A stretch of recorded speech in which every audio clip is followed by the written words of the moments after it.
feared and worshipped by mankind.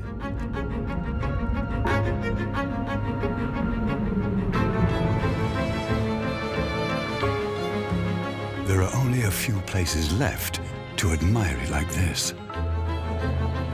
It offers protection and still wakes our primeval fears.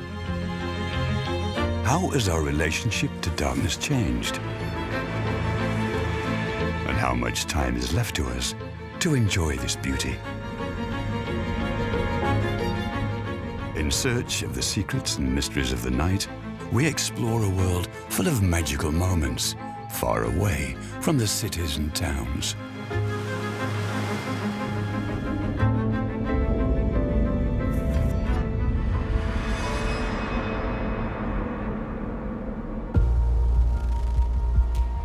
The day is drawing to a close.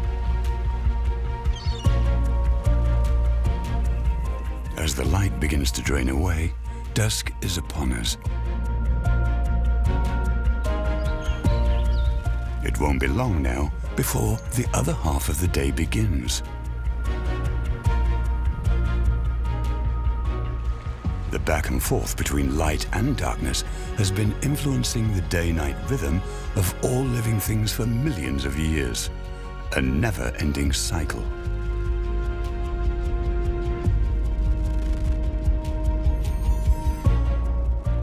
Every night, we look up into a sea of 1,000 stars.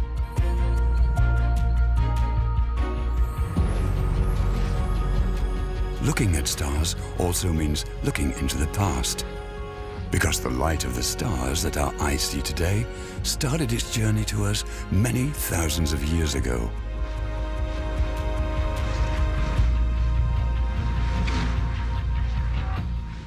The starry night and the stars are really important, but I think the moon is also really incredibly significant. It played a fundamental role before artificial light in determining what we could do about shipping movements, about a whole range of different things.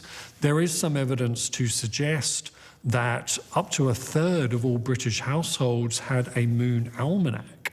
That is where they could actually read about and know about the various movements of the moon and the cycles of the moon, because it was so important. It was so important for travel. It was so important for entertainment.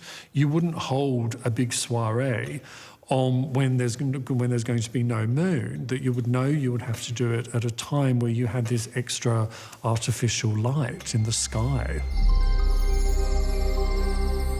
The moon plays a unique role in life on Earth. It illuminates the night. The gravitational pull between Earth and its moon governs the tides, and it slows down Earth's rotation. Without the moon, the day would not be 24 hours long, but only 8. Even the genesis of the moon is proof of the close connection between the moon and Earth.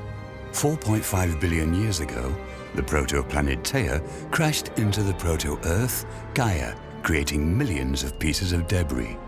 The idea is that about 4.5 billion years ago, there was a giant protoplanet which crashed into the proto-Earth, Gaia.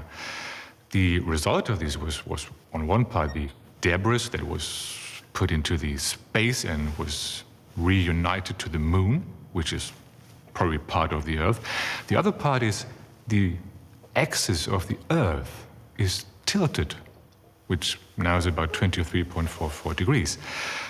The result of this tilted axis of the Earth is that we have seasons. Except for at the equator and in the tropics, there are 4 seasons everywhere on the planet. The Earth's axis is tilted by about 23.4 degrees. And this tilt is the main reason we have 4 seasons. The sun's rays hit the Earth at different angles. Depending on how they fall, the days are shorter or longer. The seasons, and therefore the times at which the sun rises and sets, are dependent on the tilt of the rotation axis of the Earth.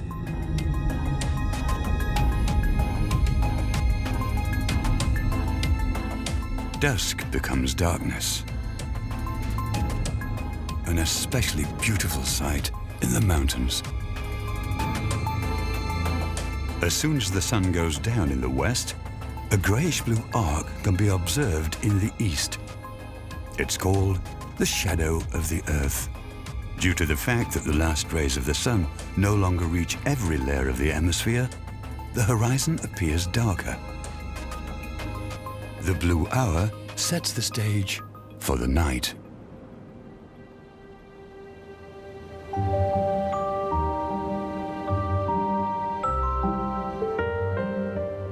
By the light of the moon, all the creatures we rarely encounter during the day are out and about.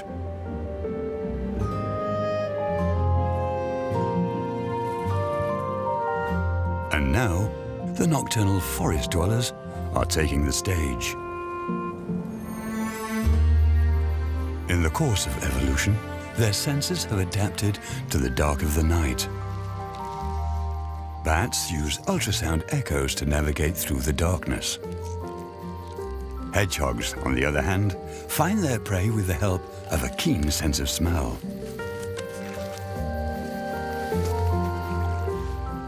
But all the other creatures that are active at night possess special abilities.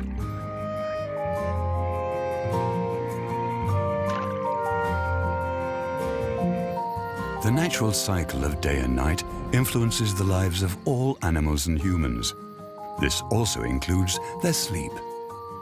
At night or during the day, sleep is vital for every living being. We see animals like dolphins or sharks or migrating birds that they sleep with just one hemisphere at a time, and then they switch the hemisphere and the other hemisphere goes into sleep. But what we see, bottom line, is every animal needs to sleep. So it's a very central thing in nature. And we need to recognize that sleep is so important, like eating or drinking, that we should really take good care that we have a stable sleep. Humpback whales are at home in the world's oceans.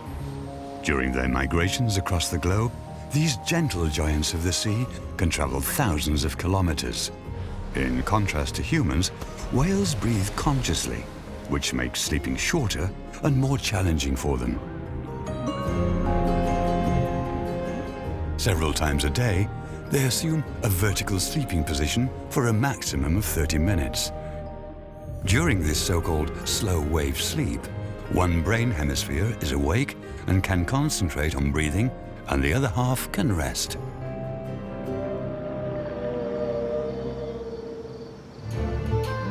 Trees also have a day-night rhythm. Charles Darwin was one of the first to claim that plants also sleep at night.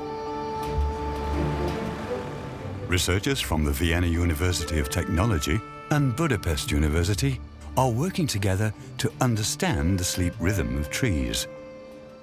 During the course of an entire night, Andrei Schlinsky and Gerhard Pirscher will be measuring 2 birch trees and attempting to discern a sleep pattern. Obviously, for humans, sleep is a different state of consciousness compared to being awake. We don't know whether trees have consciousness or don't. So this is definitely an analogy. The reason for using this word is that it comes directly from Charles Darwin. Darwin wrote his last book on the movement of plants, and he observed and defined several different ways of plant movement, flowers opening and closing, and so on. And one of the movements he observed was the leaves of specific trees closing during the night and then opening in the morning. And he called this sleep. The scientists are measuring the trees with the help of laser scanners all night long. The experiment starts at sunset. Billions of infrared rays of light are projected onto the botanical test subjects. The leaves reflect the light, which is invisible to humans.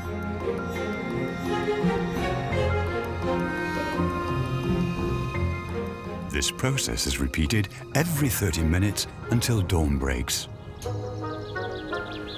And now the researchers can begin to analyze almost 2 billion measurement points. In this manner, they're able to prove the nocturnal movement of the trees. In the course of the day, trees evaporate liquid through minute openings in their leaves during photosynthesis. Without sunlight at night, these pores close. The water pressure sinks, starting in the trunk and then in the branches. The extent to which the branches and leaves sag because of this process is barely visible to the naked eye. But the measurements show, during the course of the night, the leaves and branches have dipped down around 20 centimeters. The trees lay down to sleep, so to speak. And with the break of day and the rising sun, the birch tree stretches its branches upwards again.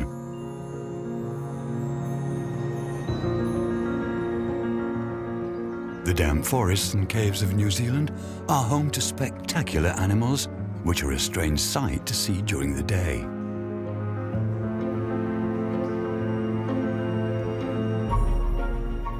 These are the larvae of the fly known as a fungus gnat. They produce silk threads with their mouths. What these threads do only becomes clear in the dark.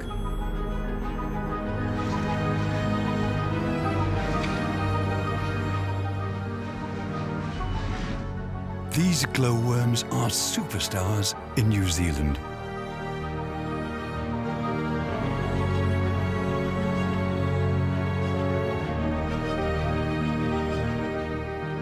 They have the unique ability to produce a blue-green light, a tail light, so to speak. And they use this light to attract insects. To catch their prey, the glowworms set up a nest with a snare of sticky silk threads. And the result is a spectacle of nature. A twinkling glow like 1,000 starry nights covers the inside of the Waitomo caves. Magical natural phenomena like these have been captivating people throughout the ages. The magic of the night is something I enjoy immensely. I always think about how people in the generations before us that lived many centuries ago must have experienced it, like a sign from God or the gods. There are many myths and legends surrounding the nocturnal power of nature. One of the earliest reports of the Northern Lights was made in China 3,000 years before the birth of Christ. It stated that the shining mysterious lights in the night sky had induced an imperial pregnancy.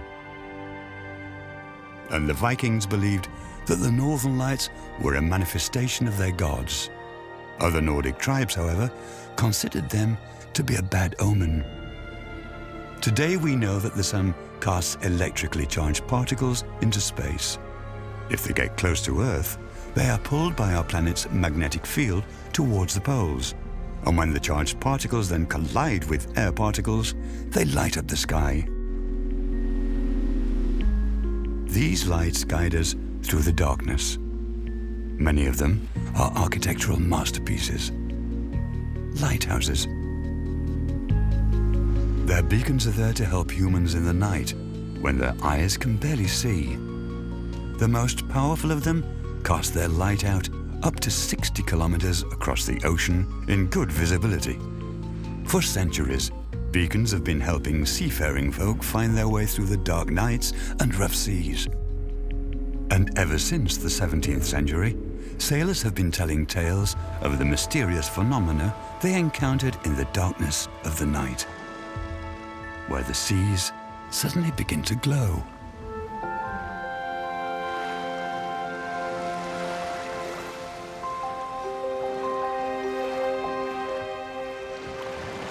Especially in warm and windless summer nights, a glowing natural spectacle like no other can unfold. Marine phosphorence transforms the ocean into a magical place.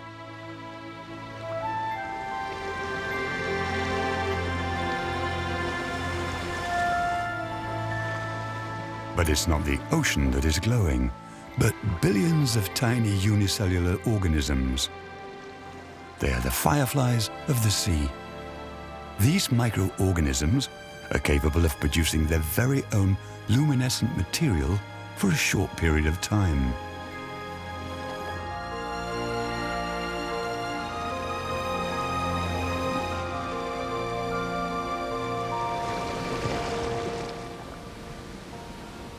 External stimuli, like waves or your feet in the water, cause the little animals to glow. Mother Nature's spectacular light show. The night represents a time of play, a time of risk. For some people, it's a time of escape. It's all of these things and more. But we shouldn't lose sight of the fact that the night still retains certain charms, still retains a very strong sense of leisure and fun as well. But nighttime is also showtime.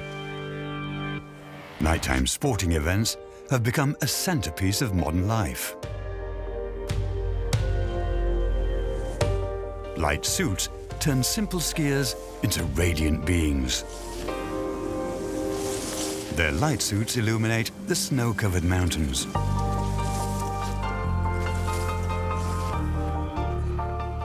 Over 6,000 LED lights were skillfully woven together to make this high-tech outwear.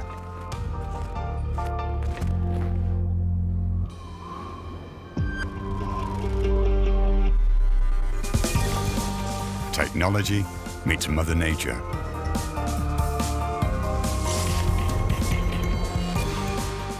We are not masters in night vision, but very skilled indeed when it comes to lighting up the night.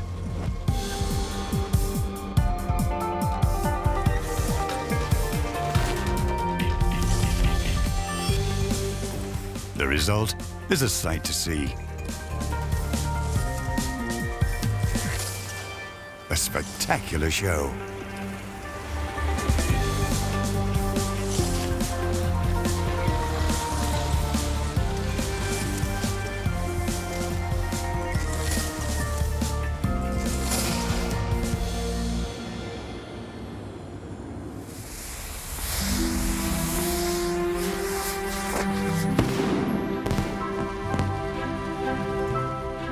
Fireworks have been enchanting people around the world for centuries.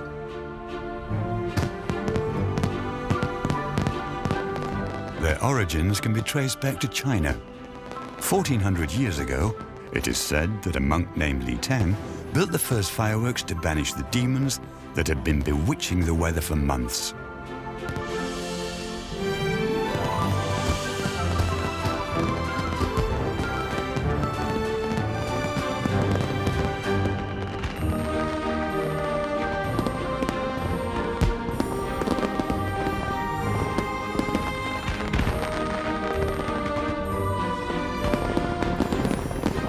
Today, people all over the world take delight in the colourful rockets in the night sky for celebrations of all kinds, transforming entire landscapes into a magical ocean of sparkling lights.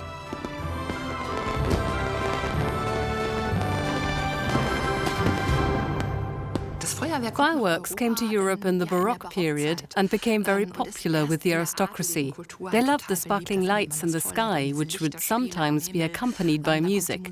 It was really an aristocratic, an elitist form of entertainment. It was expensive and therefore a status symbol. It was a demonstration of the power to be able to do it and of being allowed to do it. We can no longer imagine our lives without artificial light. And it is in darkness that we notice how important it has become for us. Seeing without light is a major challenge for the human eye. As long as we have daylight, we are able to see all the colors that our world has to offer. When darkness falls, however, our ability to see changes rapidly. Light reaches the retina through the eye. There, various photoreceptors transform the optical signals into electric impulses. These cones are the receptors responsible for color vision. There are 3 different types of cones, but they all contain photoreceptor proteins that absorb light of different wavelengths. These three different bands of the wavelengths correspond to the colors red, green, and blue.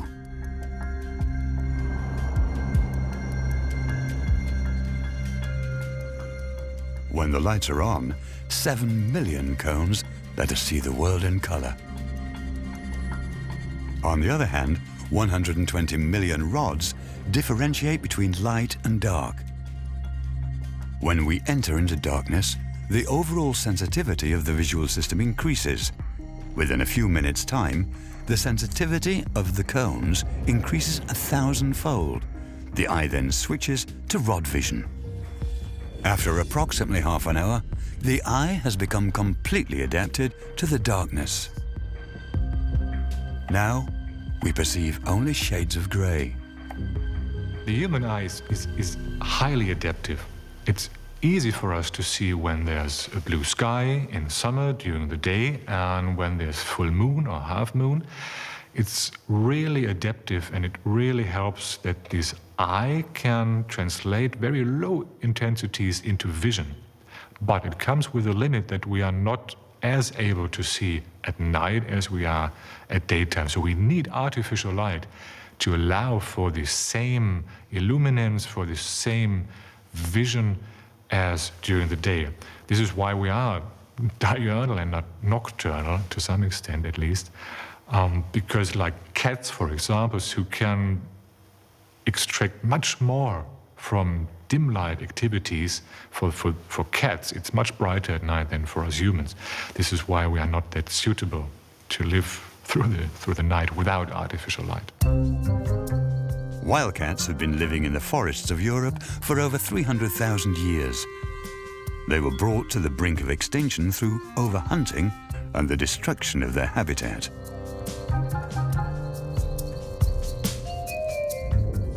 Today, they can be found all across Europe, from Scotland all the way to the south and on the Black Sea coast, widely scattered in most cases. In Spain, however, wildcats live almost everywhere. And in Germany, the number of wildcats has been rising constantly. Humans are the biggest threat to wildcats. The human settlement of Europe, the settlement with towns and cities, with roads and railroad tracks, and the intense agriculture destroyed much of the wildcat's habitat. They feel most at home in large contiguous woodlands.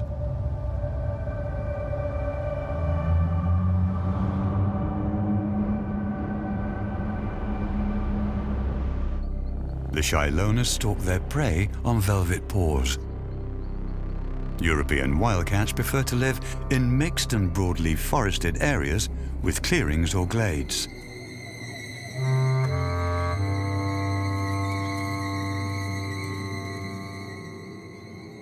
The wildcat's sense of sight is so sharp that it prefers to hunt at dusk or at night. Its vision system is especially adapted to the dark.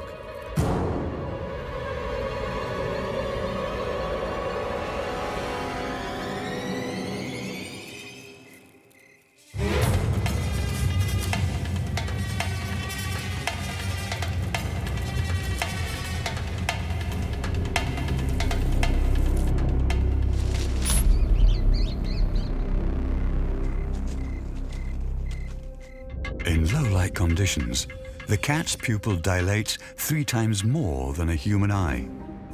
This allows more light to reach the retina. And not unlike humans, a cat's retina also contains cones and rods. The difference is that the cat possesses far more rods than a human. The cones are the receptors responsible for color vision. Rods are used for night vision. Cats have a mirror-like layer behind the retina, which is called tapetum lucidum, or bright tapestry in English. It reflects visible light back through the retina, acting as a kind of residual light amplifier. This means that the photoreceptors are hit twice, on the way into and out of the eye.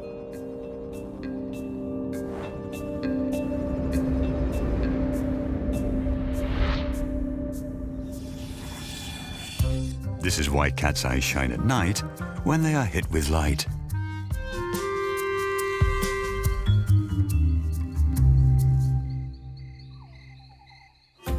nocturnal animals can be highly adaptable. Due to mild winters and plenty of food, the wild boar population has soared in the last few years, for example. And the problems associated with them are increasing as well. There is plenty of farmland located right in the midst of large forested areas nowadays, the habitat of these animals. Dawn sheds light on what these bristly omnivores can do to a farmer's fields. In order to find a way out of this dilemma between humans and animals, the scientist Elisa Clem and her team are researching the movement patterns of wild boars in the Hainich National Park in Germany. But to do this, the animals must first be fitted with GPS transmitters. Well, the reasons for the project are on one hand that we want to take a closer look at the behavior of the wild boar in this region, and we also want to understand their pack structure better. There's a constant conflict between the wild boar. They can do a lot of damage to agricultural fields, and there's a conflict with the hunters. This is the case in Germany and surely in other countries as well. And the reason for starting a project like this is to take a look at the individual relationships and figure out what the wild boar do all day long, and especially at night.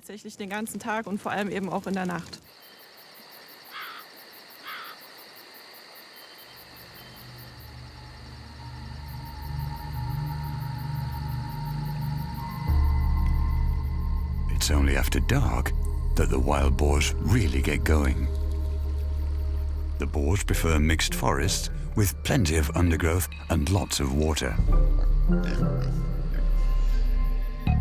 Boars are typically social animals, living in large family groups, which are also called sounders. There is a strict hierarchy within the female-dominated groups, with the alpha female at the very top.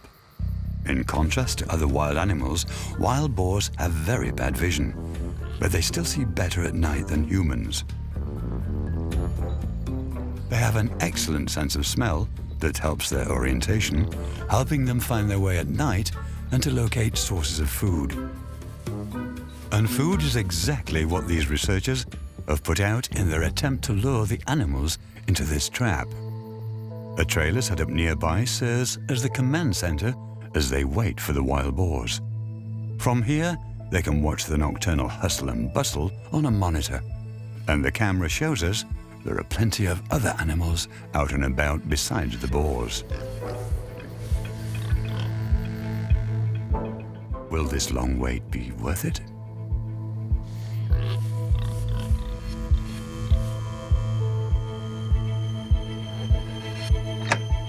The trapdoor falls, and the animals can now be tagged. The interesting thing about wild boar research is that every animal has its own personality. The telemetry data shows us that you just can't say that all the animals leave the national park or that certain groups of animals only stay out in the fields. It can really be quite different. The results of the project show the movement patterns in the southern part of the national park. The tracks of 10 wild boars over a period of 3 months.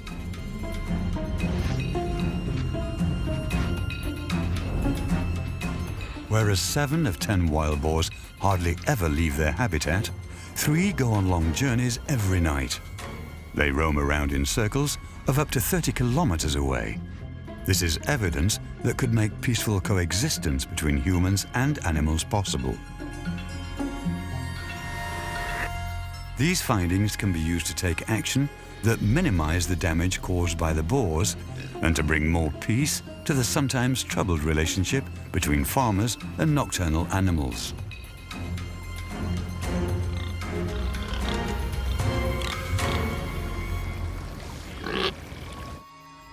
And while the boars primarily cause trouble after sunset, other creatures of the night have long been considered bearers of bad luck.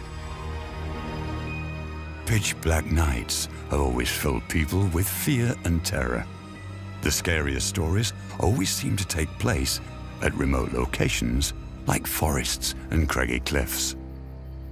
I think it makes sense that the night is very much associated with fear historically, largely because of darkness.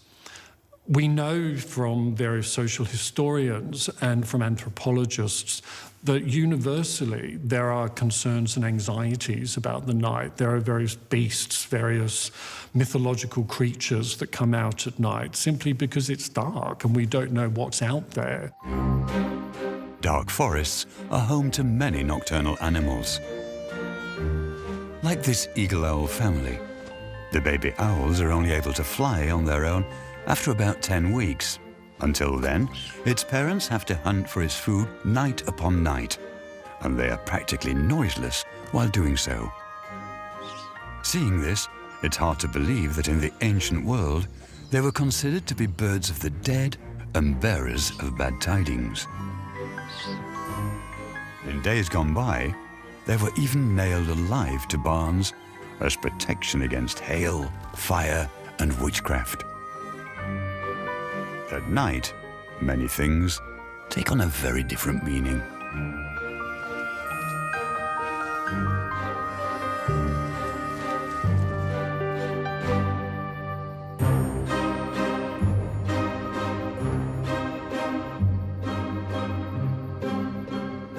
The night triggers our fantasy because it's typically a time of reflection.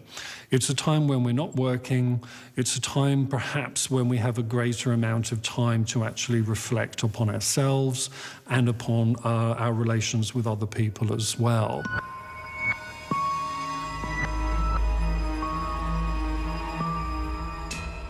Scary fairy tales about witches are often set in hard-to-reach places, like high up in the mountains or deep in the forest.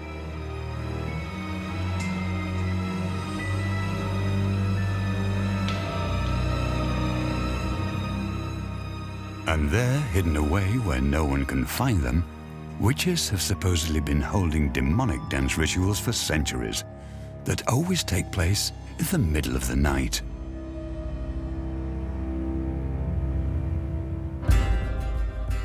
And then once a year, the witches' gatherings culminate in Walpurgis night celebrations, where the sorceresses consummate or renew their pact with the devil.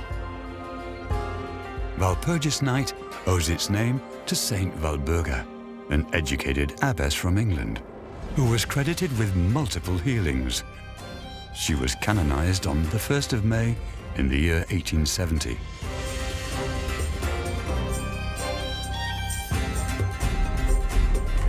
Christian celebrations and pagan rituals come together in the Walpurgis night. Even the Celts and Germanic tribes used spring bonfires to drive out the evil spirits of winter. But it's not only long, cold nights, witches and wizards that strike fear in the hearts of mankind. Natural phenomena that we can't explain make us shudder as well.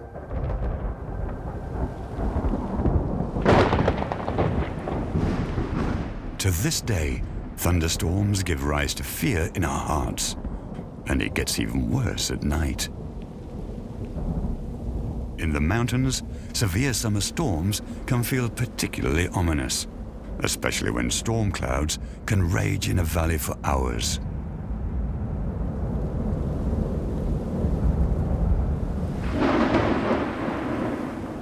Warm, humid air rises quickly up the sides of the mountains, which allows thunderstorms to form more easily.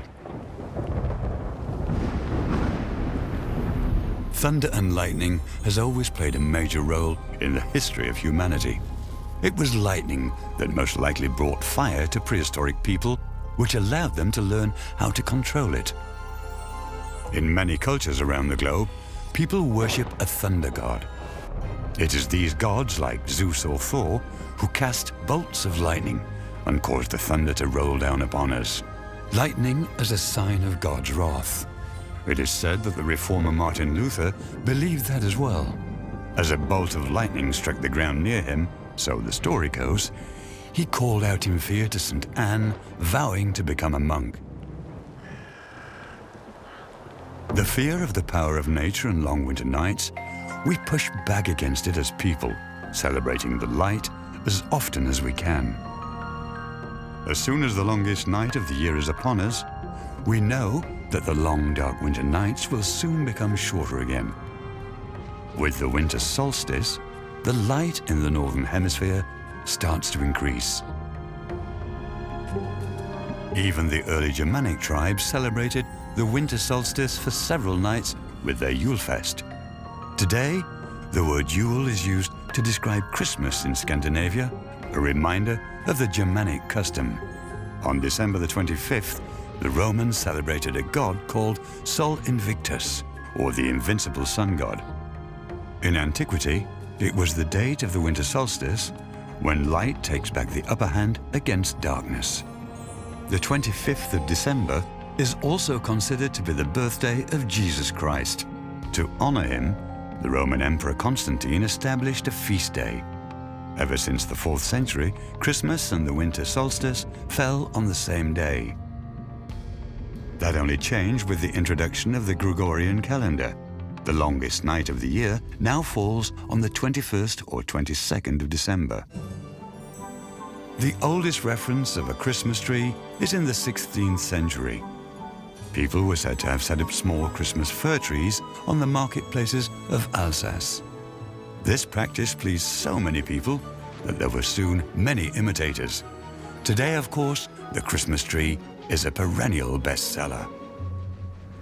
In Christendom, the night is somewhat ambiguous, that on the one hand, there is a very strong association between the night and sin and depravity. Jesus, of course, came here to bring light to the world. God brought light to the world as well. So the light becomes associated with everything good. The night becomes associated with everything that's basically evil or bad.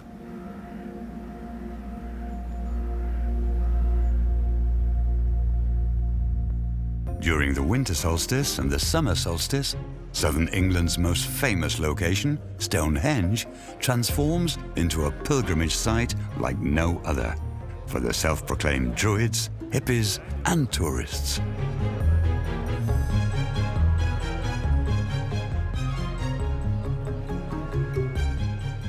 The monument dates back to the Stone Age.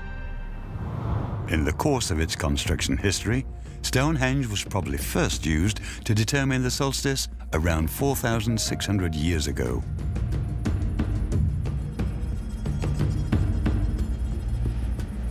The entrance points towards a rough-hewn stone outside the circle, above which the sun rises at the summer solstice and sets during the winter solstice.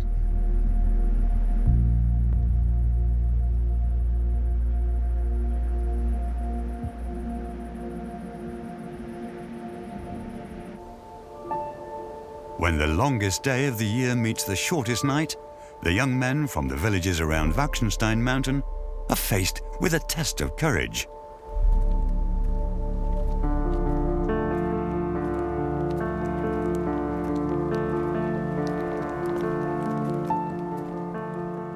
They climb up steep, rocky paths to reach the summit.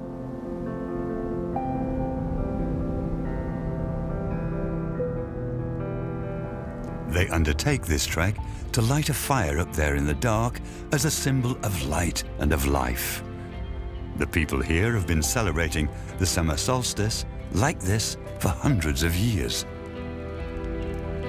Through Christianization, what was once possibly a pagan tradition came to be called St. John's Eve.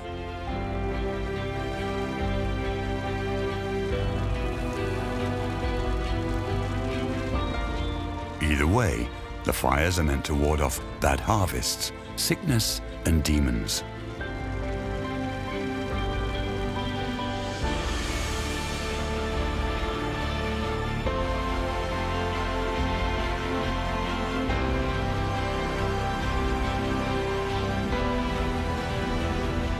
The fires glow along the ridges of Waxenstein Mountain like fireflies in the night sky. And this is what they look like in the wild. They are responsible for the magic glow of warm summer nights. Seen during the day, they look pretty unremarkable, but when darkness falls, they morph into brilliant fireflies. Their secret? The insects produce their own light. A chemical reaction releases energy in the small body that it then emits in the form of light. Another example of bioluminescence. And the more beautifully the fireflies glow, the more success they have with members of the opposite sex. Die Käfer haben ihre Duftstoffe. To a large extent, these beetles have eliminated the sense that other insects utilize to find a partner and are really concentrating on using light signals to find each other. But their happiness is only short-lived. Even as they complete their lovemaking, their lights go out. The male dies soon after mating. The female follows him a few days later. She lays her eggs shortly before her death.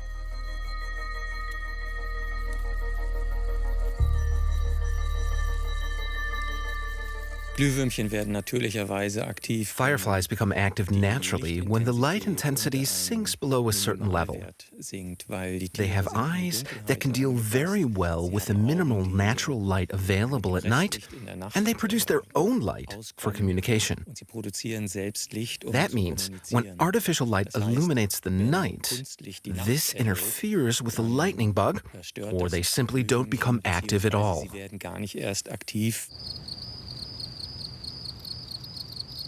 The night has much more than just optical treats to offer. Nocturnal animals harmonize on summer nights to produce a natural symphony. In spring and summer, the meadows are home to a wide range of chirps and twitters. The shy field cricket is famous for its music.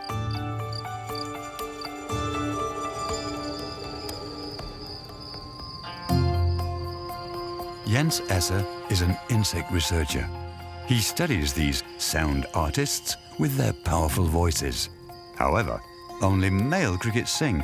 The females stay silent.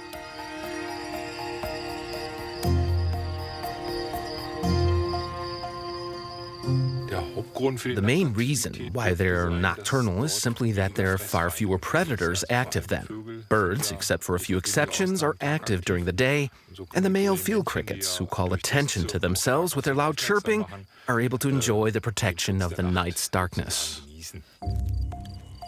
The male field cricket chirps for a variety of reasons. They get especially loud when it comes to defending their territory.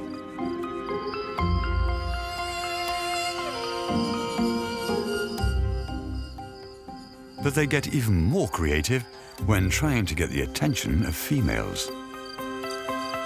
He then sits down in front of his freshly dug living quarters and waits for that special someone to come by, and then tries to win her over with a mating call.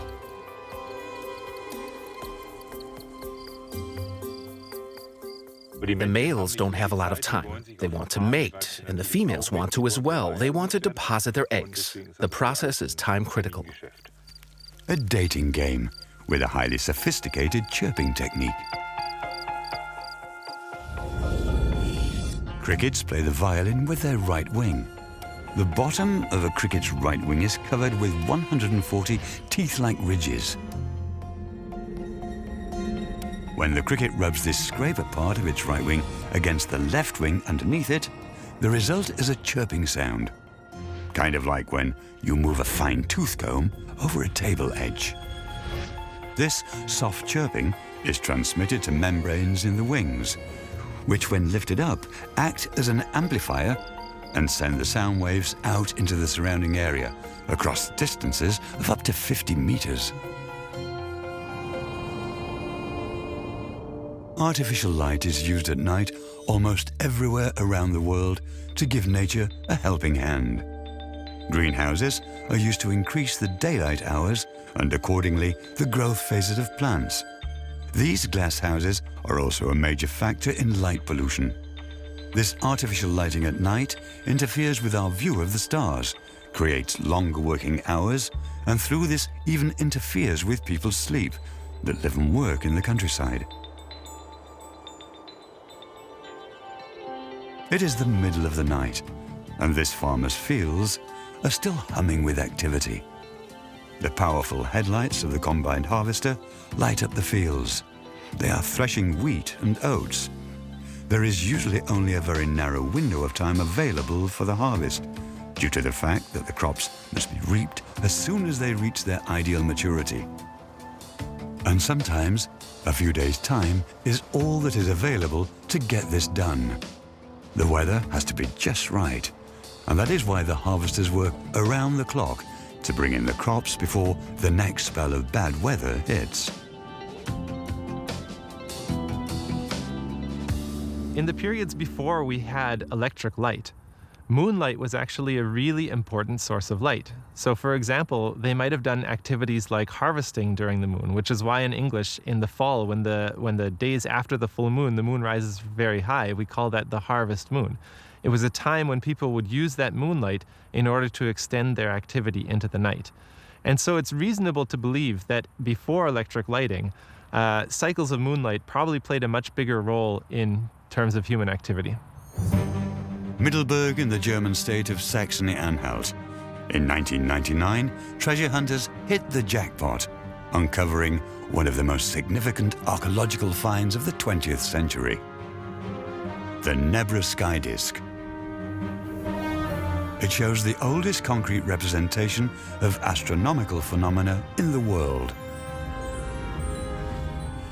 On the lower edge of the bronze disk, a sunboat is portrayed on its journey across the night sky. The gold arches on the left and right represent the horizon. 32 stars can be seen, as well as the sun and the moon in their orbits. A close cluster of 7 dots likely represents the Pleiades. Once this cluster of stars disappeared from the nighttime sky in the west, farmers knew it was time to start planting their seeds. The Nebra sky disk, a 3,600-year-old farmer's almanac.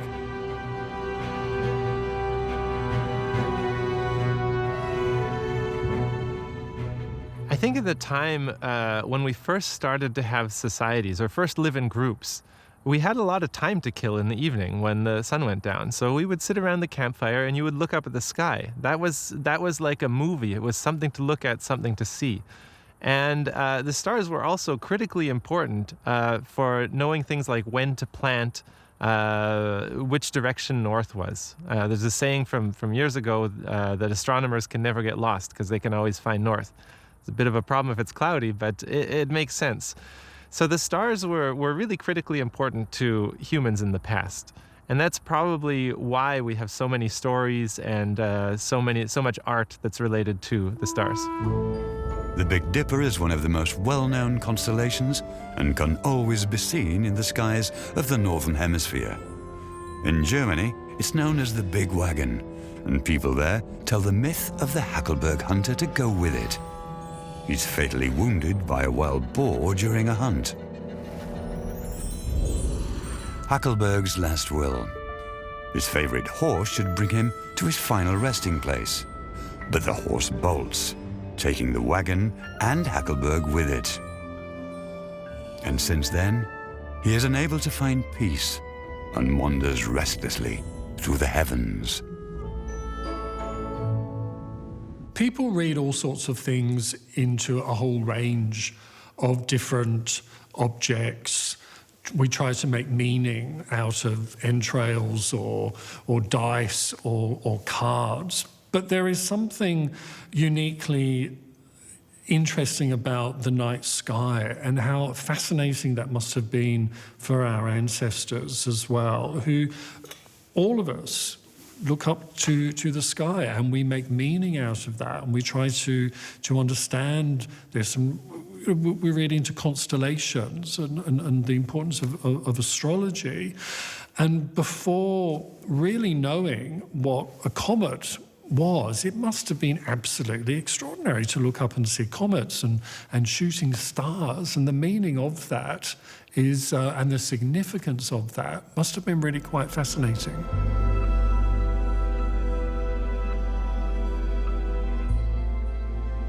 On certain summer nights just before sunrise, noctilucent clouds can be observed in the sky.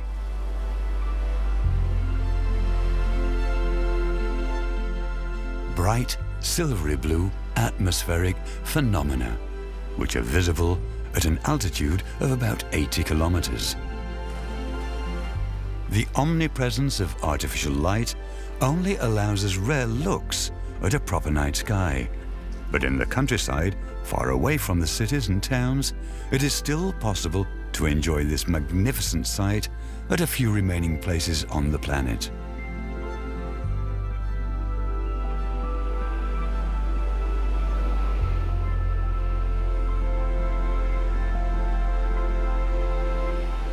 Many children growing up today have never experienced seeing the Milky Way in the sky and seeing what a real natural sky looks like. And I think that's a real loss of an experience that was part of human culture for our entire evolution and our entire development into the society we have today. So I think we're losing that connection to the wonder and the mystery of the universe by not seeing this.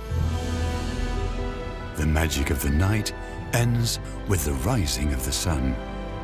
Day is breaking, and now we are again governed by its rules. The never-ending cycle of day and night begins anew. It is in our cities where the night radiates at its most beautiful.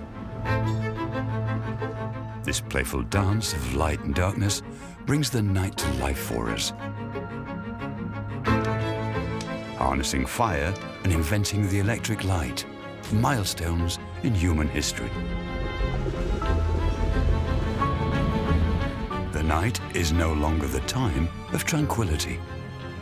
Light lures us into the cities. This is a journey through the darkness of the night.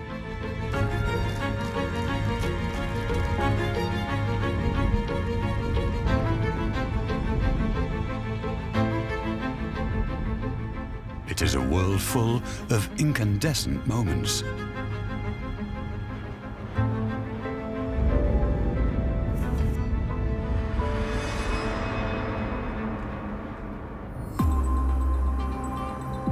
The golden hour. At sundown, the city is awash in warm light and welcomes the second half of the day. The end of a workday in the megacities of the world. The hush of the night has not yet fallen over the city. It is now the multitudes of office buildings, shopping malls and traffic lights that are bursting with light, illuminating our cities.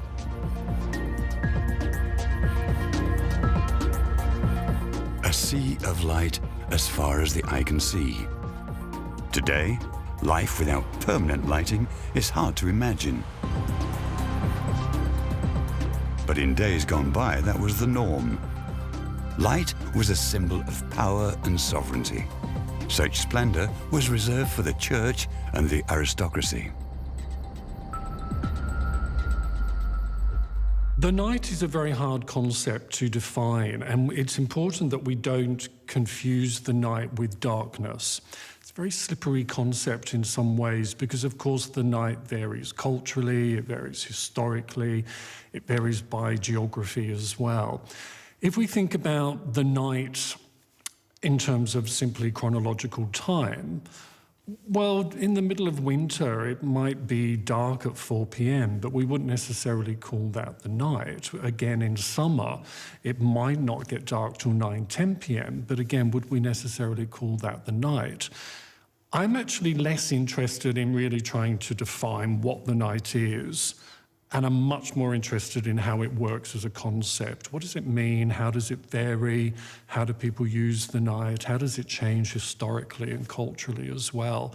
So rather than trying to pin down what the night is, I think an interesting question is, what does the night mean? How does it vary? How does it change? The conquest of the night through light has created space for many leisure time activities. Light changes our lives, and most of all, in our cities. Industrialization sets the stage. It provides, for example, the necessary traffic infrastructure for various regions.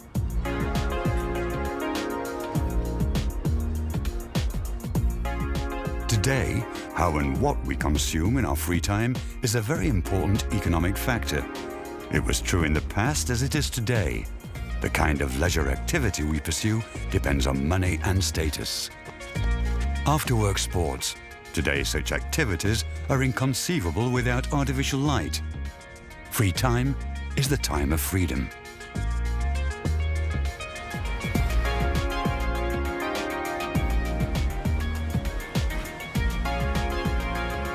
Every year during summertime, thousands of athletes descend upon cities for various nighttime runs. Light turns night into day. Life has expanded into the darkness. Doing sports is probably the most important thing you can do for your health, so to move. But we should keep an eye on when, with respect to time of day, we do this physical activity. The shorter it is before you sleep, your adrenaline rises, your cortisol rises, so it disrupts your sleep if you exercise too short before you go to bed. Rule of thumb, about 2 hours, 2.5 hours before you go to bed, before you fall asleep, you should stop your physical activity at the gym to give your body the chance to calm down and to fall asleep.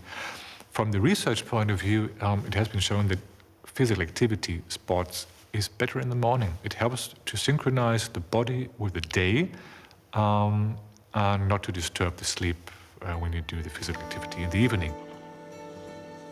In wintertime, the sun already sets in the afternoon hours. A great opportunity to hit the slopes for some after-work skiing. Ski slopes that stretch for miles on end are lit by the floodlights as soon as the night falls.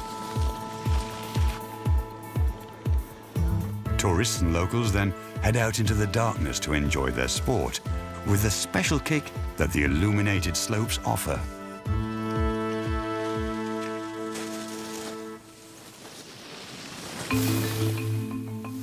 Today, all these places where coal used to be mined and steel produced are lit up and sparkle in the most beautiful colors. Old steel mills, smokestacks and coal mines are now the venues for artistically elaborate light installations. At the Night of Industrial Culture, the Ruhr region celebrates itself. Whenever the so-called extra shift invites to a nocturnal dance of the lights, an entire region joins in to give it their very best.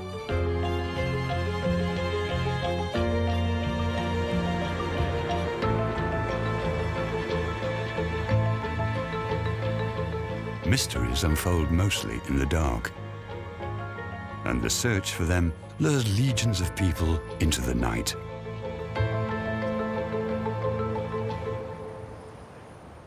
There are a number of myths about night people, the dominant one being, of course, that they're more creative, they're more cultural. Whether or not that's true, I really don't know.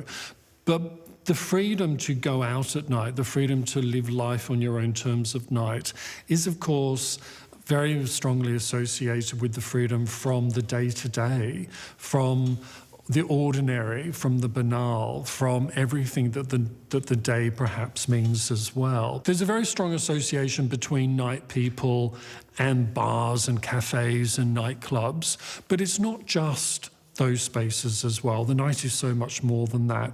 It's also about the streets.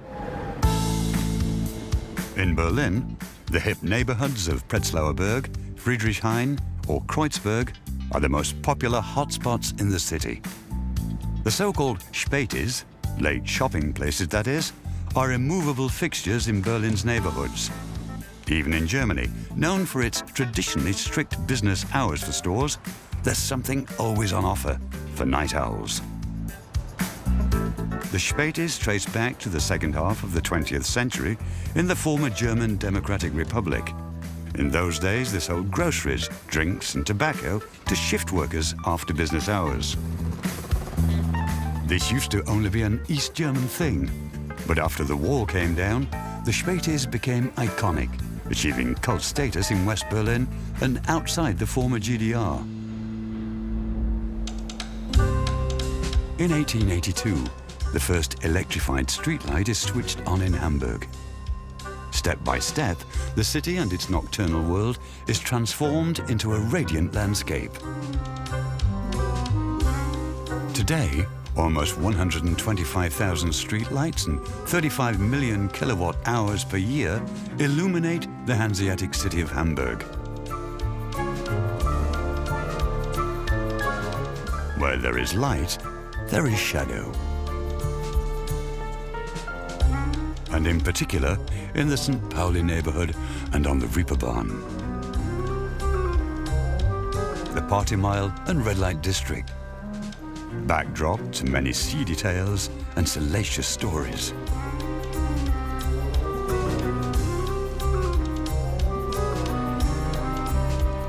The hunger for life. Every year, millions of people come to visit.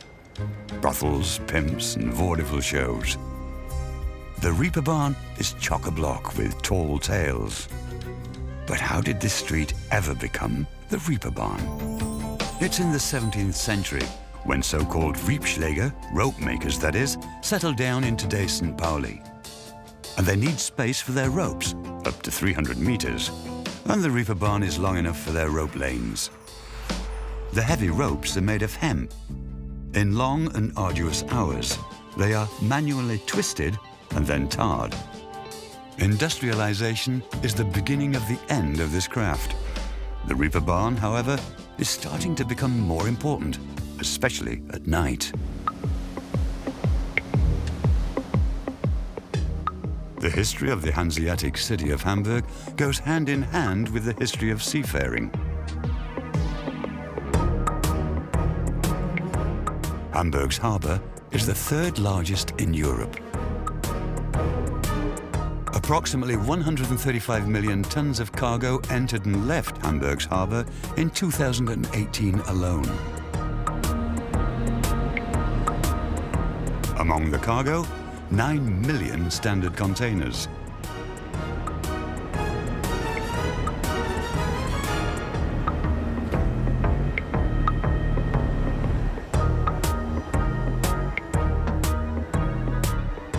South of Hamburg, you can find Maschen, Europe's largest railroad switchyard. From this place, goods are sent to every corner of Europe. About 90% of international trade is shipped by sea. Almost every third container transshipped at Hamburg Harbour arrives from China or started its sea voyage from there. The economic impact of the Industrial Revolution hits especially hard here at the so-called Gate of the World. We can talk about the night in terms of a before and after the Industrial Revolution, but that doesn't mean that there was ever just one type of night prior to the Industrial Revolution. A lot of the changes that actually occurred in the night were actually starting to occur around about the 1600s. That was where we saw in a very short period of time between 1650 and 1700, that was when we really saw streetlights start to emerge. So this is before the Industrial Revolution. So it wasn't simply a case that the Industrial Revolution happened and then suddenly everything changed. There were a number of very small changes that were already starting to occur from about the mid to late 1600s anyway. Since then, the world has been turned upside down. In only a few centuries, industrialized nations turned light into a symbol of power and wealth and propelled our world into a new age. The so-called blue banana outlines the economic power of the European countries. From England to northern Italy, the financially powerful regions of Europe are lit up. In 2017, my colleagues and I used an American satellite that can measure light at nighttime to look at how light is changing worldwide. And what we found is that nearly all countries are becoming brighter over time. The average worldwide is an increase of about 2% per year. We do see that the light growth as a rate is largest in the places that have the least light. So for example, countries that are still developing. In those places, you can see growths of light of over 10% per year. which is really dramatic, but we have to remember they're starting off with a much smaller amount. In order that the industrial plants can run their night shifts, they need sufficient lighting. A job done by thousands of lights. Light is associated with another great accomplishment of our civilization, electric power. A power we produce in different ways today.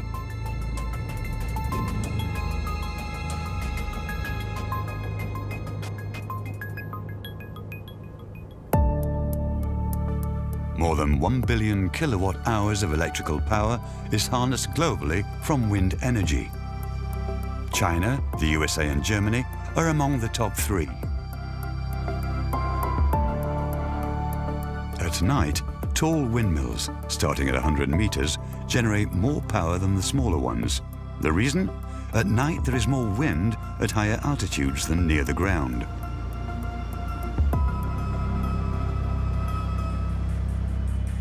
But in spite of renewable energy, fossil fuel is still being used to generate electrical power.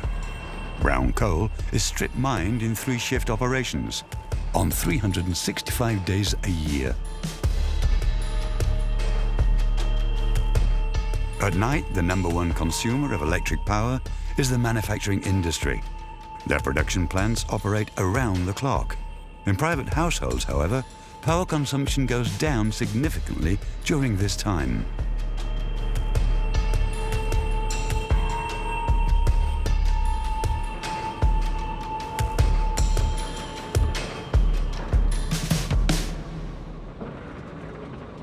People use light in cities for different reasons. So for example, the city uses streetlights to help us get around safely, whereas advertisers are using light to try and attract us to come to where they're working or something like that. And what can happen in a city is that as advertisers are trying to compete with each other, things get brighter and brighter and brighter. And in comparison, the streets start to look dark. So maybe the city then starts to make things brighter. And for the last 100 years, we've been consistently making our cities more and more and more bright over time. You can think of it like an analogy with a room where you have a lot of people. In order to be heard, people start to speak louder, and then the whole room gets louder, and so everybody has to keep being louder in order to be heard. And so you have a sort of ratchet effect where things keep getting brighter and brighter and brighter, but we're not necessarily actually seeing that much better. More than 65 million streetlights light up Europe's streets and roads. But the fact is, the beginning of the streetlight was anything but easy. The advent of the street lantern in Europe was met with a considerable amount of resistance. In particular in France, this lighting was not only understood to be a public safety measure in the dark. Here, this protest is felt especially hard. Street lighting wasn't, of course, welcomed by everyone, and some people felt that street lighting, when it occurred in the 1700s, was very much about adding another layer of control onto people. And there was a counter-protest, a group of people who would go around smashing lanterns at night. Lots of quite big fines associated with this, but it is quite an interesting thought that for some members of the community, lighting was actually not a positive thing at all. It was actually something that they didn't want. But streetlights prevailed.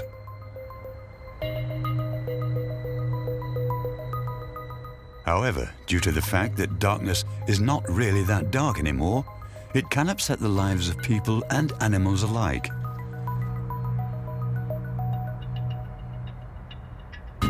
The sea of light causes problems for animals everywhere and the entire ecosystem. Due to light pollution, especially in cities, the habitats of numerous insects have changed. The night is lost to the light. There are only a few spots of darkness left in industrial countries. People mean a lot of things when they talk about light pollution. For example, light affects animals and plants. Light also affects people.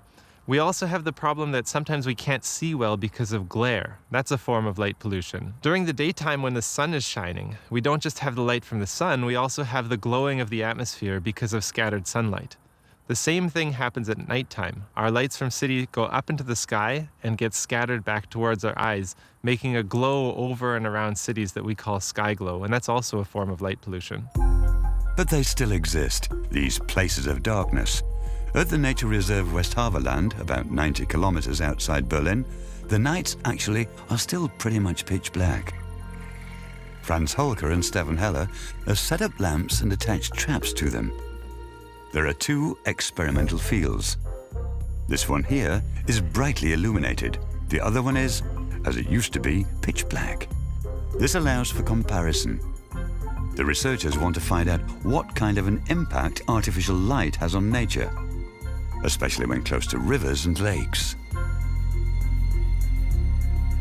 There's a theory that says that many insects use the moon as a landmark. It's easy to imagine, since when you drive along the highway, the moon is always at the same angle. But if now there's actually a lamp that imitates the moon, so to speak, and is mistaken for the moon, that insect will try again and again to adjust its angle and start circling around this lamp until it is completely exhausted. This mixes up the day and night rhythm of the insects. They use these lamps for orientation, but with deadly consequences. Every summer night, artificial light confuses countless insects. And for many of them, this so-called vacuum cleaner effect spells a fatal ending. Insects have a hard time passing by these rows of light, and that leads to a parceling up of nightscapes. You can see this quite clearly on satellite maps or from aerial shots, how a city is characterized by these light corridors.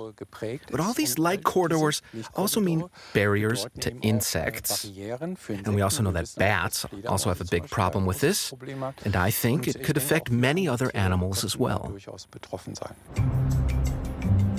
On the other hand, other animals have learned to coexist well with this flood of light. Like here in summertime Cologne. In mild summer nights, Cologne's cathedral is not only an attraction for tourists. The brightly illuminated towers attract insects as well, and benefit these creatures, the black-headed gulls.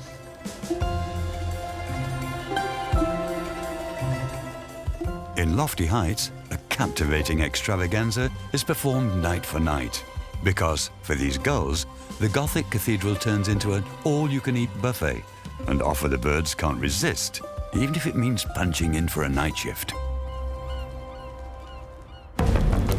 Night shifts are a normal part of life here too, courtesy of our brave new world of work.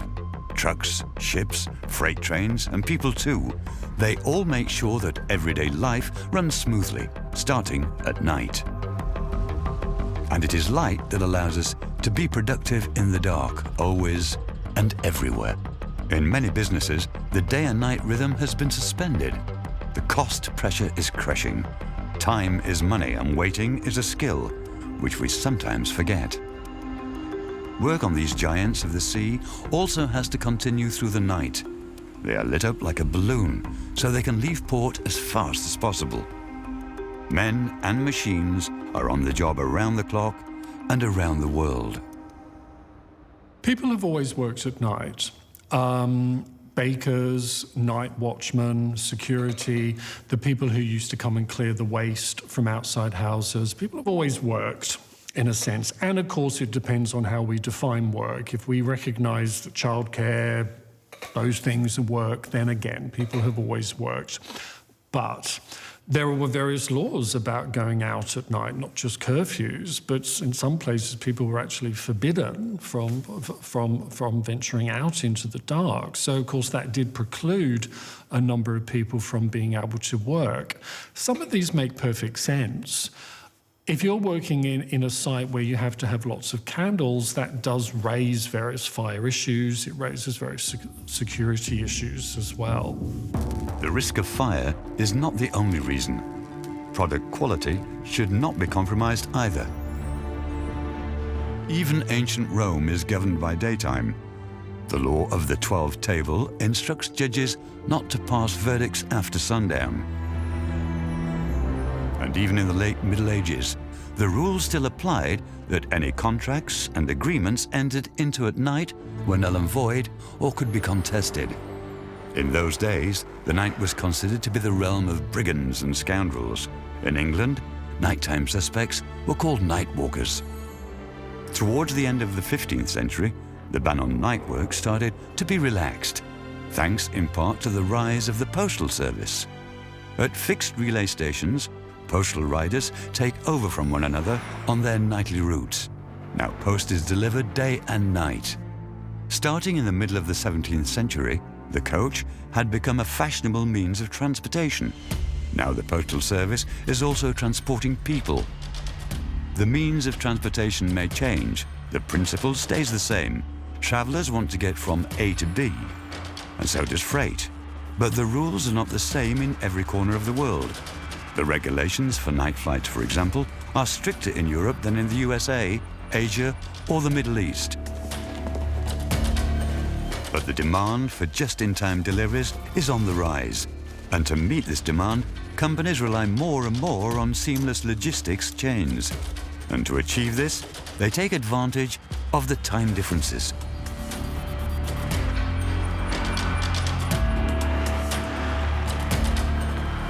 Take, for example, a package that gets dropped off at 3 p.m. local time. It can already be at the Hong Kong airport leaving for Europe at 6:20 p.m. Thanks to the time difference, the package arrives as early as 11:30 p.m. in Leipzig, on the same day, that is. Within a few hours, the package is then processed for further transport to Madrid, so that the recipient is able to take just-in-time delivery at 9 a.m. Dubai International Airport transported about 90 million passengers and more than 2.5 million tons of cargo in 2018.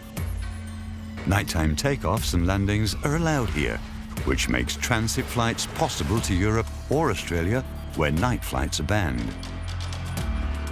The Dubai airport alone accounts for more than 1/3 of the gross domestic product of the Emirates.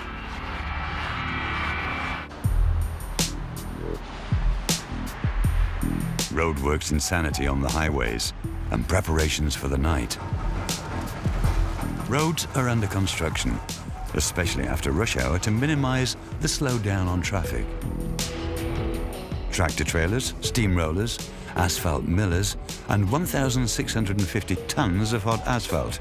These are the ingredients for a road resurfacing job.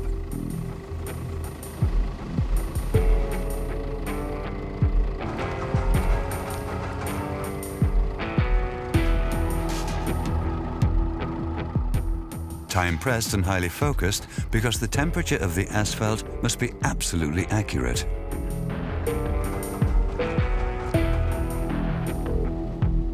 "150 degrees is perfect. Normally, it is supposed to set for several hours. But sometimes, things need to move faster. Here, traffic is back on track after only 3 hours. A business of deadlines. Good for the commuters, not so good for the road workers' sleep. The alarm clock is one of the most common things in our bedrooms, in our behavior that we know that disrupts our sleep. No one questions that we use an alarm clock. And research groups around the globe have shown that most working people need an alarm clock to be right on time at their workplace. So the simpler question is, what would happen if we tell people, you do not need to use your alarm clock? And this is what we want to find out in this experiment. What does it to the sleep of people who do not use an alarm clock? Do they sleep longer? Do they fall asleep earlier? Do they wake up later? Do they sleep better? Is their sleep quality better? Do they feel more productive when they wake up? This is what we want to find out.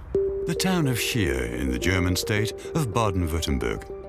Headquarters of a mid-sized building materials company and also the site of an exciting experiment.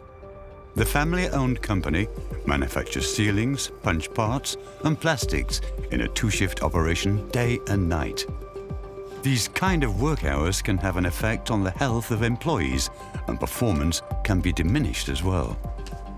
The company now wants to find out what happens if a late riser is able to sleep late and arrives at work with no need to hurry. For half a year, 14 employees do without their alarm clocks. Everybody starts their workday as it suits their internal clocks. The goal, a work-hour model that suits the chronobiology of their employees and also benefits the company. When I'm tired, I basically need more energy to do the same job than if I am well rested. That means being able to perform better does not necessarily mean that I can double the performance, but that I can do the same job with less energy. The test subjects for the experiment are all volunteers. Before the experiment starts, their chronotypes are ascertained with the help of a questionnaire and a blood test. Blood markers indicate whether someone is more of an early bird or a late riser. The results are only revealed after the experiment to rule out any undue influence of the test subjects. Other countries, other sleep habits. The French really are bona fide sleepyheads, and according to international comparative studies, need the most sleep with 8 hours and 50 minutes. The Germans are ranked in the middle and actually sleep almost 30 minutes less than their neighbors in France. The same is true for the British, who on average sleep 5 minutes less than the Germans. The Japanese make good on their reputation as workaholics who prefer short nights. They sleep only 7 hours and 50 minutes per night. But they are beaten by their South Korean neighbors by barely a minute less. There is some evidence to suggest that actually until around the 1700s, in Northern Europe, but also there's some evidence from the Americas and some African countries as well, that we actually used to sleep in two phases, in two stages. So people would often go to bed maybe at dusk or a couple of hours after dusk. They would then get up in the middle of the night and other activities, maybe religious observance, maybe having sex, perhaps in some cases even visiting friends, and then would go back to sleep for another 4 hours. So this idea that we must all ascribe to some kind of 8-hour sleep pattern, perhaps it's actually not correct. Perhaps really we should be going back to a two-stage sleeping process. Our bodies and minds regenerate while we sleep. Finding the right balance, however, is not always easy these days. Darkness is the foundation for a refreshing and healthy sleep. Quiet surroundings are also important. Light and sound both can interrupt a night's rest. Poor sleepers will then have problems.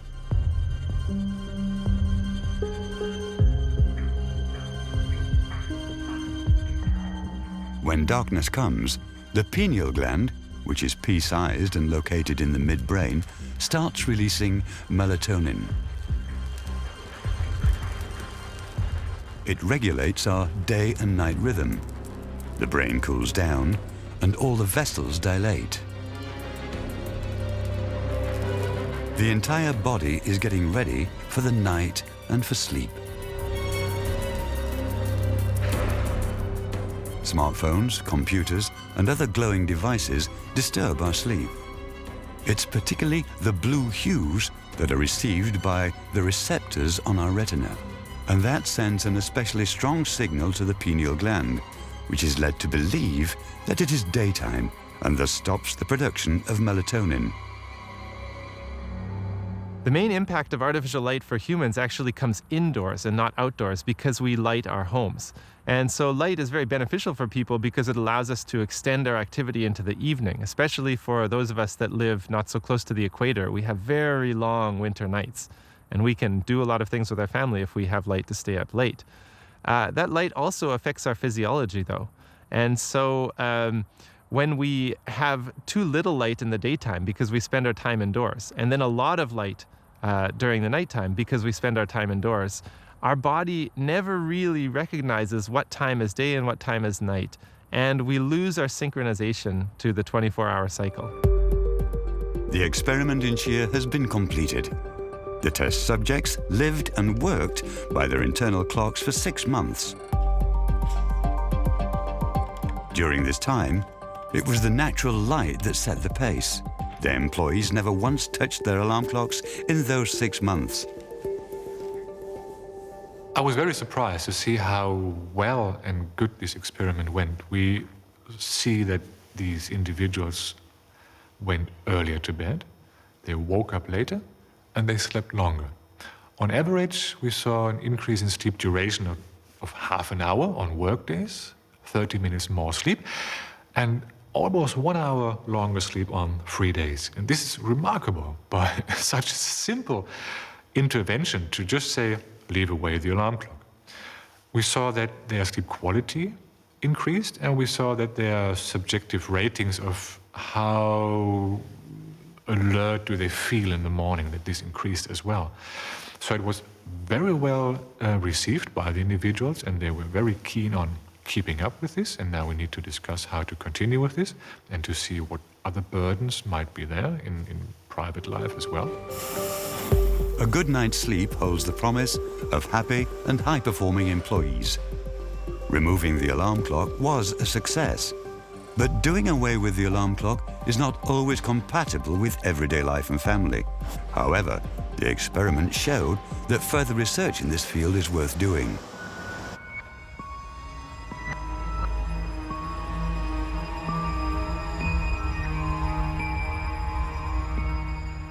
The world we enter at night is a mysterious world, sometimes even a bit gloomy. Because the night creates distorted images, changes the perception of otherwise familiar things.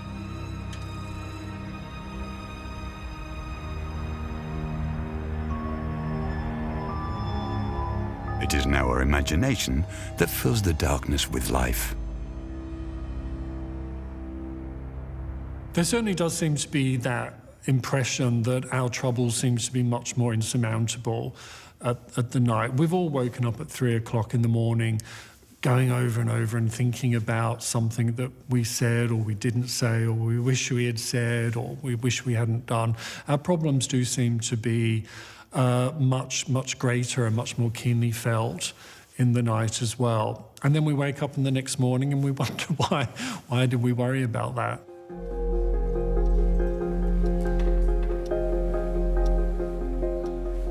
Even in the comfort of their own homes, many people have a hard time finding a good night's sleep.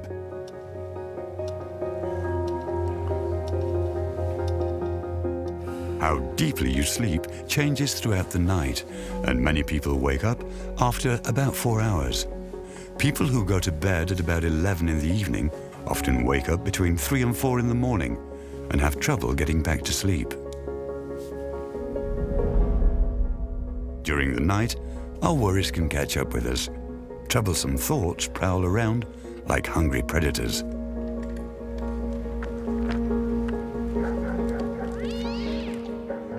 That's why sleep researchers call this time the hour of the wolf. The fact is, the human body, in contrast to the psyche, works at a very low energy level. It simply wants to sleep, nothing else.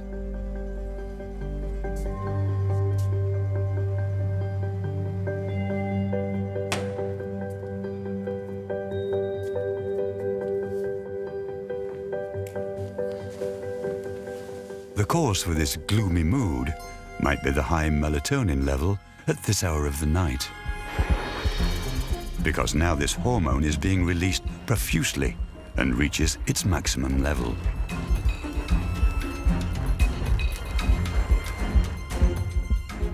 Plus, our body temperature is now at its lowest.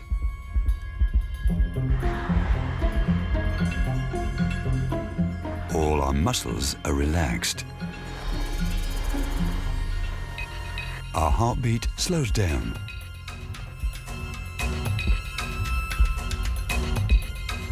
And when the wolves take the night, it has an impact on our well-being.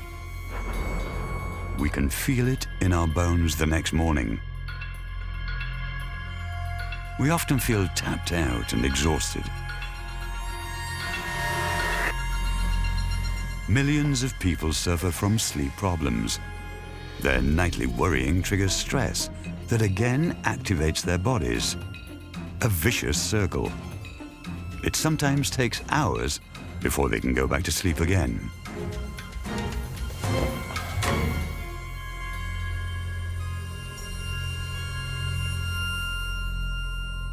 I think part of the issue here is that, of course, for most of us, the night is still about the domestic realm.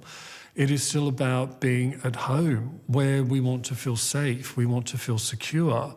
That is how most of us do spend our nights, even if we're asleep or not asleep, that it's a time which feels much more private, that we're not out in the world busily engaging with people. We're instead at home, alone, often thinking about our own problems, thinking about our own self.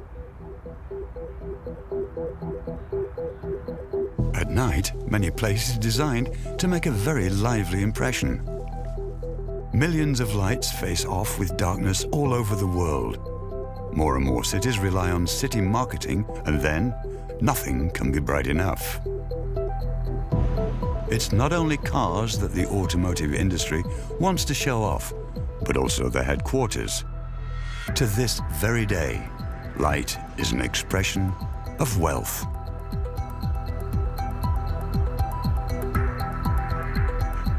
The Frankfurt skyline, at night, a spectacular sight to see. Lighting concepts illuminate this city, an architecture full of magic. The power of money for all the world to see. Urban visions between tradition and technology.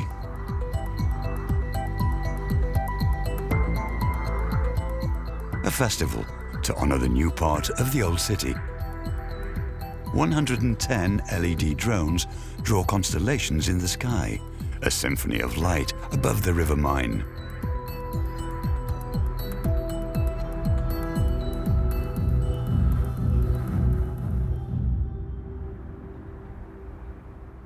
Lightness is, of course, about power. It's about prestige. It's about the ability to demonstrate that you are in some ways separate from the day-to-day toil, that you can actually stay up all night, that you can afford to do this as well.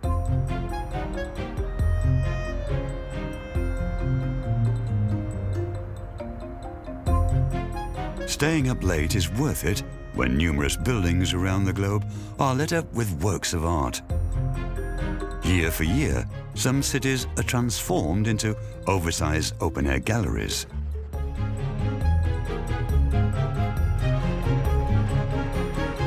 At the Festival of Lights, originally launched in Berlin, artists project their works of art onto various monuments, even botanical ones.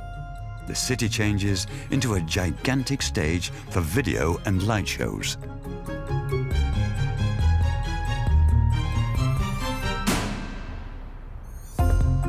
Some celebrate art at a construction site, others on their own bodies. War paint for Black Minton. A sport that only develops its full potential for fun in the dark. Black lights make the nocturnal teams glow.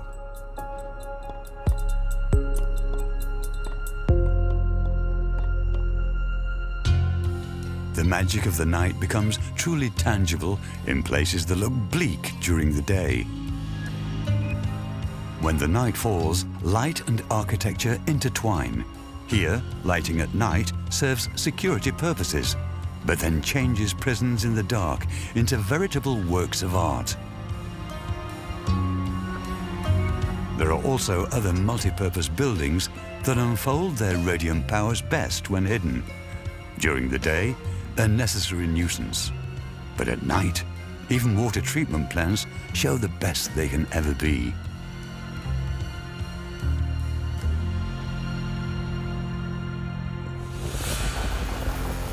The night from October the 31st to November the 1st is under the sway of witches, ghosts, and monsters. Halloween is very popular, especially in North America, celebrated with a vengeance. In the 19th century, Irish immigrants brought this custom across the waters to the USA.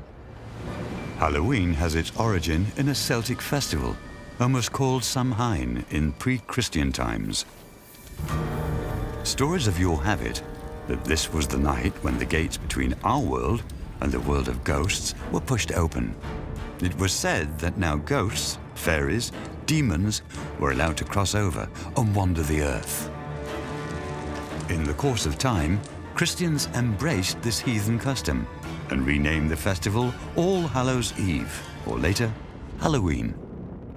When we talk about fear associated with the night, it's important to remember that fear can also be fun.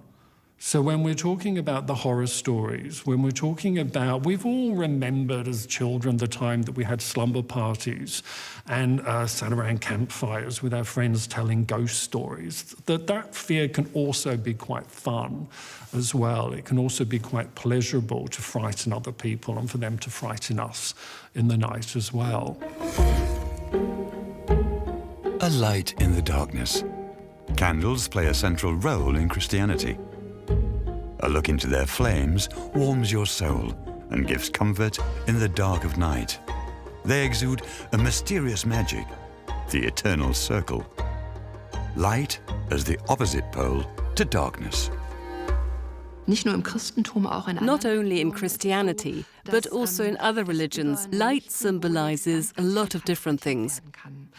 Just think of the church service at the Easter Vigil. It takes place in a dark church. Christ has died on the cross, and we are celebrating his resurrection. It is dark. People can identify with his dying and his death in the Holy Week. And then we light a candle, and brightness and hope return. And this is what light stands for. This is why candles play such an important role in many, many Christian festivities. In springtime, on the Sunday after the first full moon in spring, every year people observe the customs of their ancestors. The Easter wheel run of Lugde. 6 burning wheels roll down from the top of the Easter hill into the valley. Each one weighs 400 kilograms and goes of up to 50 kilometers an hour.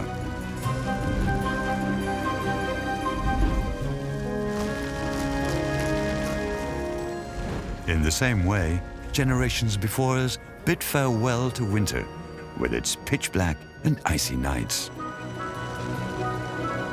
No matter if it's a heathen custom or a Christian ritual, the Easter wheel run fascinates more than 20,000 people every year.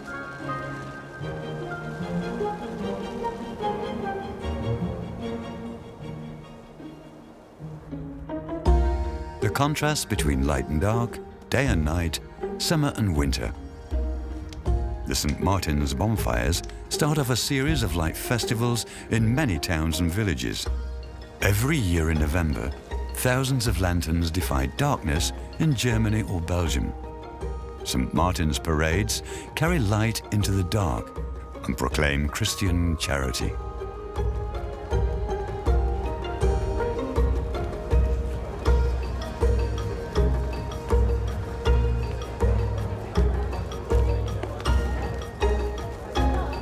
The St. Martin's Parade, as they call it today, was only established in the 19th century.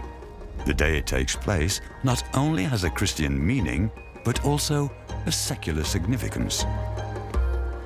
It is November 11th, St. Martin's Day, and in the agrarian economy, this was the day on which in some regions rent for the land was due, where the farmhands that had annual contracts were replaced, as is still the custom today. And that meant people had some money in their pockets. It was the end of a work year, cattle were slaughtered, there was meat and fat, people ate a lot. Alcohol was in the mix. People danced. And since in the rural areas this happened outdoors, people built a fire to meet at, to dance around and celebrate. But it's not only in Europe where people celebrate light in the winter months. Every November, Thailand celebrates the Lantern Festival, and always at the full moon of the 12th month. The custom of floating lanterns on the river or up into the air has been around for hundreds of years. The origin of this tradition? Loi Krathong, as the locals call their light festival, is the source of many myths. The story of a princess is especially popular. She is said to have launched little boats carrying candles across the Chao Phraya River to her lover night after night. In the course of centuries, these little boats have morphed into floating torches that create a breathtaking sight in the night sky.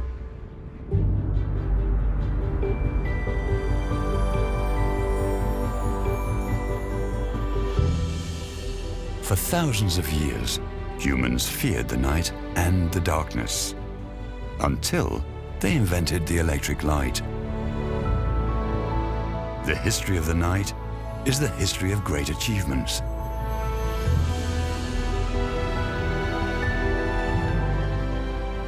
The night lets business and wealth radiate. It allows us to discover hidden places and create new worlds.